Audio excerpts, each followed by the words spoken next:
Journey to 1 million subscribers काफ़ी interesting रही है, बट ये शायद कभी पॉसिबल ही ना होता अगर मुझे अपनी लाइफ का सबसे बड़ा सेटबैक नहीं मिला होता। इनफैक्ट ये चैनल ही ना होता अगर मेरे साथ ये ना हुआ होता।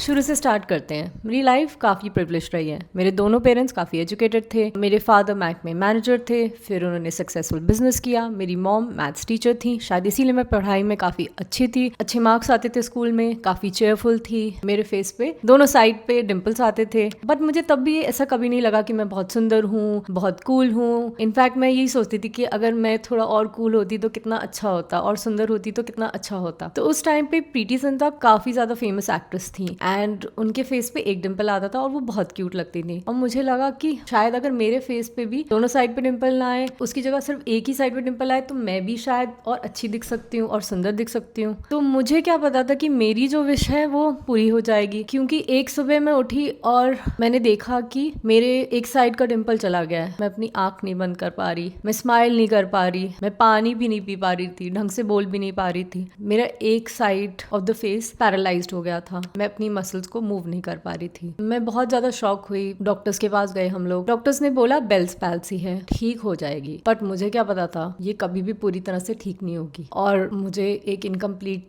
स्माइल के साथ हमेशा लाइफ भर रहना पड़ेगा। मैं सिर्फ 19 ईयर्स की थी, मेरे लिए बहुत बड़ी चीज थी ये। स्ट्रगल था उस टाइम पे अपने आप को मिरर पे देखना। मुझे लगता था मैं और ज्यादा अगली दिख रही हूँ। कुछ समझ नहीं आया तब कि क्या हो गया। बहुत सारे डॉक्टर्स को दिखाया, फिजियोथेरेपिस्ट को दिखाया, बट कभी पूरी तरह से ठीक नहीं हो पाई। शुरू में काफी डिफिकल्ट था। कई बार जैसे पानी पीती तो पानी गिर जाता था एक साइड से ऑफ द फेस, जो साइड थोड़ी वीक थी। शुरू में मुझे आई पैच भी पहनना पड़ा सोने के लिए, क्योंकि आंख नहीं अच्छे से बंद होती थी, स्माइल नहीं कर पाती थी अच्छे से। फिर मैं एक नए कॉलेज गई। फिर जब मैंने कॉलेज स्टार्ट किया, लोगों को वहाँ पता नहीं था, तो उन्होंने सोचा कि मैं ऐसी हूँ, मतलब मुझे स्माइल करना नहीं आता, मैं रूड हूँ। फिर मैंने कॉलेज स्टार्ट किया। उस टाइम कई लोगों ने मेरा बहुत मजाक भी उड़ाया, जिन्हें पता नहीं था। हाफ फेस्ड बोला कि मैं स्टकअप हूँ, ढंग से स्माइल नहीं करती, पूरी तरह से स्माइल नहीं कर पाती। वो टाइम मेरे लिए काफी स्ट्रेसफुल था, क्योंकि शायद मैं बहुत ज्यादा यंग थी। शायद इसीलिए मैंने MBBS करने के बाद सोचा कि मैं डर्मेटोलॉजी करूंगी, क्योंकि मुझे लगा ये एक वे है जिससे मैं अपने आप को फिक्स कर सकती हूँ। मैंने काफी कुछ किया, फिलर किया, बोटॉक्स किया, इंप्रूवमेंट आई। मुझे एक इंसिडेंस याद है कि जब मैंने PG किया था और मैं एक बोटॉक्स की ट्रेनिंग में गई थी, तो एक सीनियर ने मुझे बोला कि तुम क्या किसी का बोटॉक्स करोगी, तुम्हारा खुद का फेस ही टेढ़ा है, तुम खुद से एक्सप्रेशन नहीं दे पा रही अच्छे से, तुम क्या किसी पेशेंट को समझाओगी। उस दिन मुझे बहुत बुरा लगा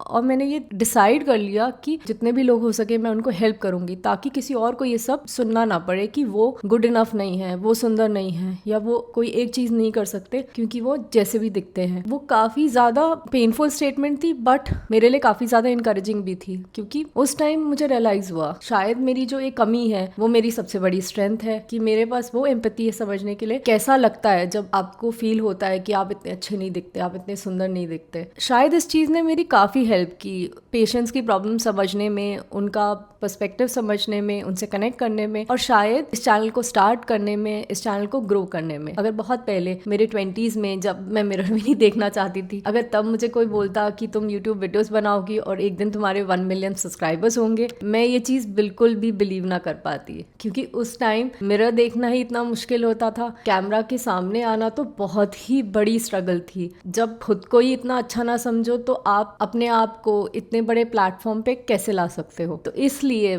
मैं आपको थैंक यू कहना चाहती हूँ, क्योंकि आपने इतना सपोर्ट दिया, इतने वीडियोस वॉच किए, इतना इंकरेजमेंट दिया, इतने पॉजिटिव कमेंट्स दिए, मुझे एक्सेप्ट किया, मुझे आपकी हेल्प करने की अपॉर्चुनिटी दी। आपके पॉजिटिव कमेंट्स से आपने बताया कि कैसे मेरे वीडियोस ने आपको हेल्प किया। इनफैक्ट जब आप आते हो क्लिनिक में, बताते हो कि आपने कुछ क्रीम या कोई सीरम अप्लाई किया, वीडियो देखने के बाद उससे इम्प्रूवमेंट मिली, तो मुझे बहुत ज़्यादा अच्छा लगता है। तो मुझे 933 वीडियो ज़रूर लगे 1 मिलियन सब्सक्राइबर्स तक पहुंचने के लिए, बट ये मेरी अचीवमेंट नहीं है, हम सबकी अचीवमेंट है। आपने मुझे इतना ज़्यादा इंकरेजमेंट दिया, इतना ज़्यादा सपोर्ट दिया, इतने सारे और इतने पॉजिटिव कमेंट्स दिए, मैं इसके लिए बहुत ज़्यादा थैंकफुल हूँ। बट एक चीज़ मैं मेंशन करना चाहूँगी कि मेरे चैनल का, मेरी लाइफ का सबसे बड़ा टर्न अराउंड तब हुआ जब मैंने अपनी सबसे बड़ी वीकनेस को अपनी स्ट्रेंथ समझा। एंड आपने भी उस टाइम पे मेरा बहुत सपोर्ट किया, मुझे बहुत इंकरेजमेंट भी दी, स्पेशली जब आप मुझे मैसेजेस देते थे कि मेरे वीडियो से आपको क्या फ़ायदा हुआ, क्यों फ़ायदा हुआ, तो काफ़ी अच्छा लगता था मुझे। दो थोड़े बहुत नेगेटिव कमेंट्स भी आए। कई लोगों ने बोला कि मैं फेस क्यों हाइड करती हूँ, मेरा नेक क्यों टेढ़ा रहता होता है, एक ही साइड से क्यों बोलती हूँ। शायद उनको पता नहीं था इसलिए उन्होंने ऐसे कमेंट्स किए, बट नेवरदलेस जो इनकरेजमेंट मिली वो बहुत ज़्यादा थी। जो वो कमेंट्स थे, क्रिटिकल कमेंट्स थे, उससे भी बहुत ज़्यादा थी, इसलिए मैं नहीं रुकी। 1 मिलियन का माइलस्टोन सेलिब्रेट करना तो बहुत ज़रूरी है,